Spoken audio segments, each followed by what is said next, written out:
Bismillahirrahmanirrahim. Alhamdulillahi Rabbil Alamin. Wassalatu wassalamu ala Rasulillah. Wa ba'd. Assalamualaikum warahmatullahi wabarakatuh. So natalakay natin nakaraan na nagkaroon na ng sumpaan, tutulong na yung mga taga-Madina sa Propeta sallallahu alaihi wasallam kasi marami na yumakap sa Islam. Pumunta na sila ngayon sa Propeta sallallahu alaihi wasallam sa Bay'atul Aqabal Ula, ang kauna-unahan na sumpaan sa Aqabal, unang sumpaan na nangyari sa Mina o isang lugar diyan sa Mina na tinatawag na Aqaba. Isang mataas na lugar. At doon nagkaroon ng sumpaan sa pagitan ng taga-Madina at ang unang nagipagsumpaan sa Propeta sallallahu alaihi wasallam ay 12, dalawa mula sa Aus at 10 mula sa Khazraj. So dahil dito, ngayon, ano ba yung laman? Ano ba yung laman ng sumpaan na yan?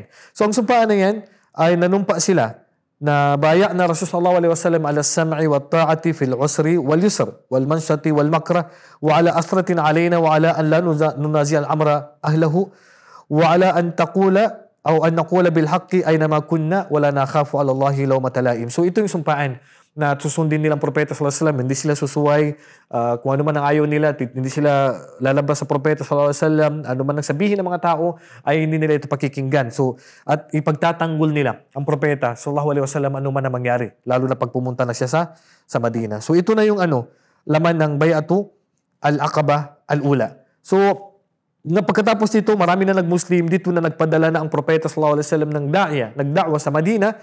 Nakauna-unahan ay pinadala niya ay si Mus'ab bin Umair at si Abdullah bin Ummi Maktum. Nagpadala niya siya doon hanggat kasi pre-open na, marami na ng Muslim doon. So padami na ang yumakap sa Islam sa Madina mula sa Aus at saka sa Khazraj. Marami na sa kanila ang nag-Muslim mula sa mga kababaihan. So dito, dumating na ang pangalawang sumpaan sa Bay'atul Aqaba Thaniya, pangalawang sumpaan na ito na yung nabanggit na ito na yung last na sumpaan na mangyayari bago ang paglikas ng Propeta sallallahu alaihi wasallam papuntang Madina. 3 buwan na lang natitira dito. So, nagpadala ang mga taga-Madina ng 70 na kalalakihan at 2 mula sa kababaihan na si Nasiba at saka si Asma. Si Nasiba at saka si Asma, ang 2 babae na nakasama sa sumpaan na ito.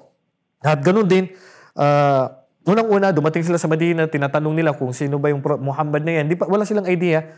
Hanggat sa napatanong sila, sino ba yung Muhammad? Sabi nila, kasama niya palagi ang kanyang tito na si Al-Abbas bin Abdul Muttalib. So dito, si Al-Abbas bin Abdul Muttalib, si Al-Abbas bin Abdul Muttalib, kalagi niyang kasama. Pero sa time na hindi pa doon niya tinatanggap yung Islam ayon sa kwento. So dito, kinausap nila, tinanggap nila yung Islam, siyempre pasikreto yung mga usapan nila. At nangyari ang sumpaan na yan sa gabi na kung saan ipagtatanggol nila ang Propeta sallallahu alaihi wasallam sa pagdating niya sa Madina. Subhanallah. So dito mga kapatid, napunta sila doon, patago silang nagipag-usap sa Propeta sallallahu alaihi wasallam at ito yung laman ng kanilang mga sumpaan na sinabi sa hadis ng Propeta sallallahu alaihi wasallam, Ya Rasulullah, alama nubayo ka ya Rasulullah, ano ba yung pagsusumpaan namin sa iyo? Sabi, pakala sallallahu alaihi wasallam, tubayuuni ala sami wa ta'ati wa nashati wal kasali wa ala nafaqati fil usri wal yusri wa ala al-amri bil ma'rufi wa nahi 'anil munkari wa an taqulu fillahi la ta'khudukum fihi lawmata la'im wa ala an tansuruni idza qadimtu yathriba fatamna'uni mimma tamna'una minhu anfusakum wa azwajakum wa abna'akum wa lakumul jannah. So dito, sabi niya, hinawakan nila siyempre, nagipaghawakan sila sa kamay sa Propeta sallallahu alaihi wasallam maliban sa mga babae kasi hindi niya hinawakan yun. Kana al-Abbasu akhidan bi yadi Rasul sallallahu alaihi wasallam wa Rasul sallallahu alaihi wasallam yuwathiquna falamma faragna qala sallallahu alaihi wasallam akhadtu wa a'taitu. Nakuha ko at binigay ko na.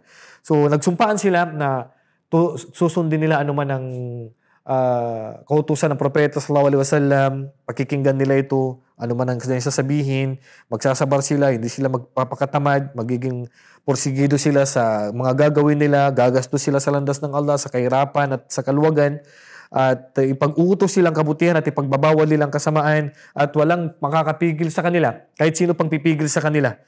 At tutulungan nila ang Propeta sallallahu alaihi wasallam pagdating sa Madina at pipigilan nila ang mga tao doon katulad ng pagtatanggol nila sa mga asawa nila at sa anak nila at hindi nila hahayaan ng Propeta sallallahu alaihi wasallam na may mangyari sa kanya.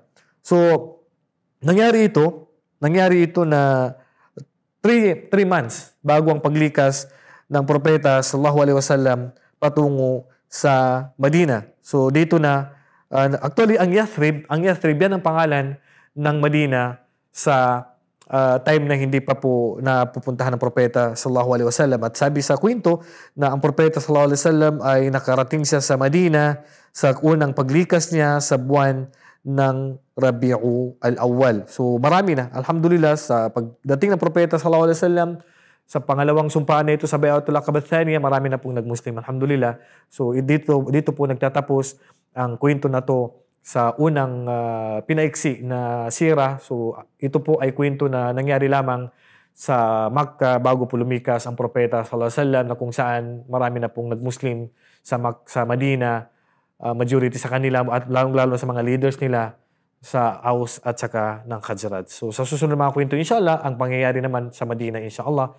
Wallahu a'lam wa sallallahu ala nabiyyina Muhammadin wa ala alihi wa sahbihi ajma'in. Assalamu alaikum wa rahmatullahi wa barakatuh.